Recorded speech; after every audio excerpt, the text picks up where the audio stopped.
Welcome to Man Does Tech, where I solve the problems you didn't even know you had. In this video, I will explain how to file tax with the Bureau of Internal Revenue, or BIR. First, determine your taxpayer category and the specific BIR forms you need.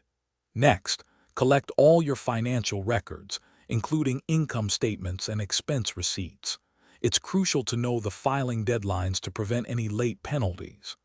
This initial preparation ensures a smooth and accurate tax filing process for everyone.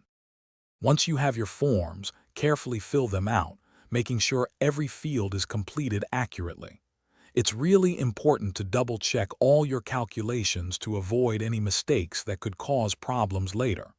Don't forget to attach any necessary supporting documents, such as your certificates of creditable tax withheld. Taking your time with this step will save you a lot of hassle. After preparing your forms, you can submit them electronically using the EFPS or EBIR form system.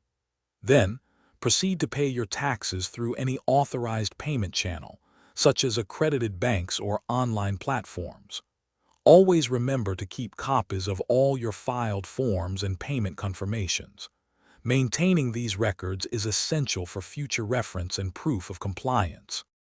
Always review your tax filing status regularly to ensure you remain compliant with BIR regulations. If you encounter complex tax situations or have specific questions, don't hesitate to seek professional advice. It's always better to be sure. Also, for those who love to read, check the description for a link to the new Kindle Paperwhite and other great deals. Staying informed and prepared makes tax season much less stressful. Thanks for watching. If you found this helpful, don't forget to like and subscribe.